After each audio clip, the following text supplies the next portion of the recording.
BI telah all out dalam menjaga stabilitas nilai tukar rupiah pasca melewati musim demand yang tinggi terhadap dolar.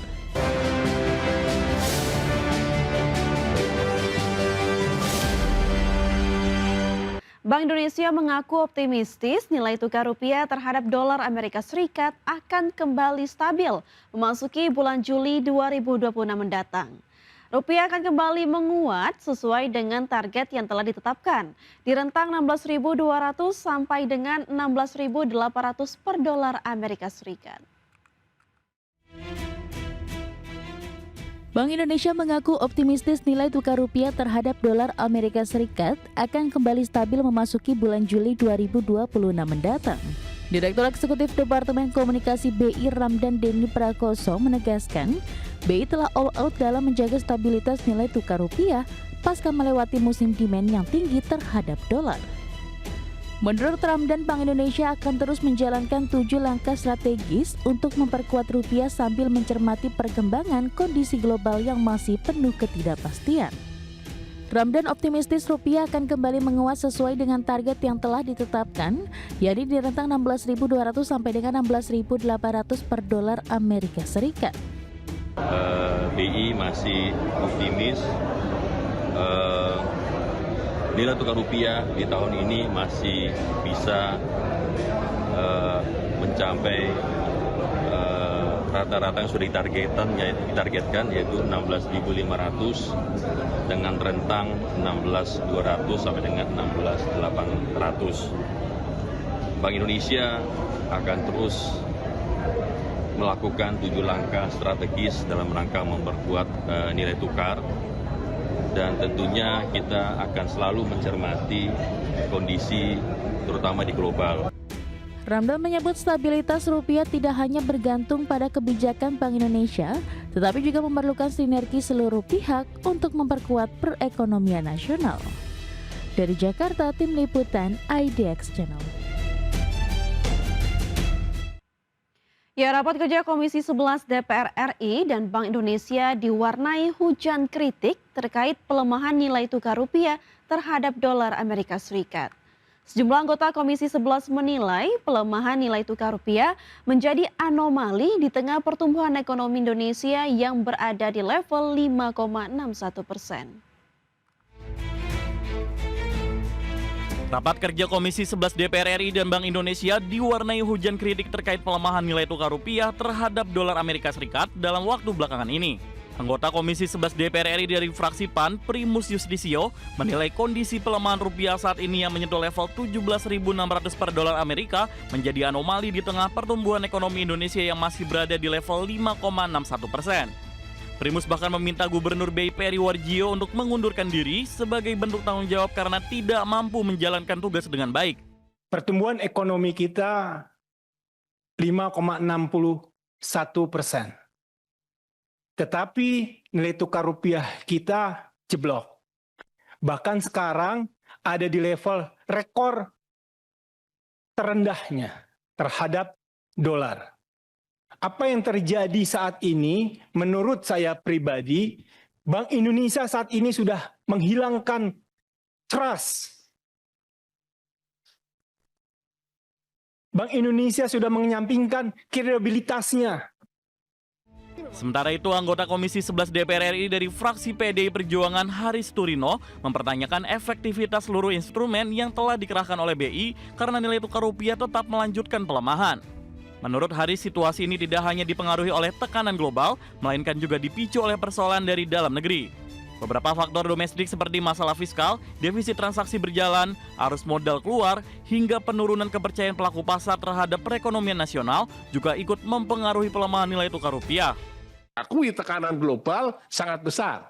Tetapi harus diakui juga bahwa ada masalah serius di domestik, Pak. Ini harus jujur diakui. Ada masalah di fiskal, ada masalah di defisit di current account, ada arus modal keluar dalam jumlah besar, dan ada masalah di kepercayaan investor terhadap perekonomian Indonesia. Rupiah kembali menyentuh level terendah di level 17.676 per dolar Amerika pada perdagangan Senin siang. Rupiah tercatat melemah 80 poin atau 0,45% dibandingkan penutupan sebelumnya. Pelemahan ini juga memperdalam tekanan rupiah setelah pada awal perdagangan Senin, rupiah dibuka melemah 33 poin ke level 17.630 per dolar Amerika Serikat. Jakarta, Tim Liputan IDX Channel. Kembali bersama kami pemirsa, emiten penyedia jasa pertambangan PT Buma International Group Tbk atau emiten dengan kode saham DOIT berencana melakukan aksi korporasi pembelian kembali atau buyback saham senilai 104,25 miliar rupiah. Aksi ini dilakukan sebagai bentuk optimalisasi modal di tengah tren koreksi harga saham perseroan dalam beberapa waktu terakhir. Emiten sektor energi PT Buma International Group Tbk bersiap melakukan intervensi pasar. Berdasarkan keterbukaan informasi Bursa Efek Indonesia, Perseroan mengumumkan rencana buyback hingga 320.769.300 saham atau setara maksimal 4,36% dari total modal ditempatkan dan disetor penuh. Manajemen mengalokasikan dana segar mencapai 104,25 miliar rupiah untuk merealisasikan transaksi yang ditargetkan rampung selambat-lambatnya pada 24 Juni 2027 mendatang. Guna melancarkan langkah tersebut, Perseroan akan meminta restu pemegang saham dalam rapat umum pemegang saham luar biasa atau RUPSLB pada 24 Juni 2026. Selain agenda buyback, DOIT juga mengagendakan rencana pengurangan modal menggunakan saham treasury perusahaan. Saat ini saham treasury yang dimiliki DOIT tercatat mencapai 293.837.700 saham yang senilai sekitar 14,69 miliar rupiah.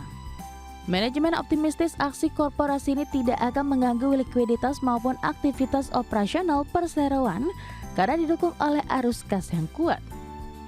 Langkah buyback ini bergulir di tengah performa saham DOIT yang berada dalam tekanan. Berdasarkan data perdagangan terakhir, saham DOIT bertengger di level Rp226 per lembar saham. Secara kumulatif, harga saham Perseroan telah merosot 27,56% dalam 3 bulan terakhir, serta mencatat koreksi hingga 28,48% secara year to date sepanjang tahun berjalan ini. Berbagi sumber, IDX Channel. Emiten restoran cepat saji PT Pionerindo Gourmet International Tbk atau PTSP tetap agresif melakukan ekspansi bisnis pada tahun 2026. Pengelola jaringan California Fried Chicken atau CFC ini menargetkan pembukaan 20 gerai baru di berbagai lokasi strategis.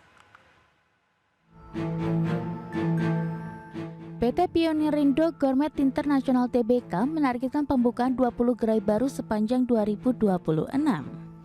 Gerai baru tersebut akan ditempatkan di berbagai lokasi strategis mulai dari pusat perbelanjaan, area publik, hingga kawasan hiburan. Manajemen menyebut langkah ekspansi menjadi bagian penting untuk meningkatkan penetrasi pasar dan menjaga pertumbuhan bisnis di tengah persaingan industri restoran yang semakin ketat. Perseroan optimistis momentum pertumbuhan masih dapat berlanjut hingga akhir tahun. Seiring ekspansi gerai baru, PTSP menargetkan pertumbuhan pendapatan sekitar 5% pada 2026. Sementara untuk laba bersih, Perseroan membidik kenaikan di kisaran 10 hingga 15%.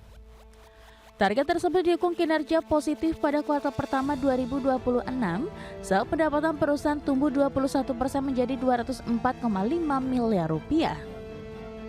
Laba bersih Perseroan bahkan melonjak hingga 26 kali lipat menjadi 19,2 miliar rupiah.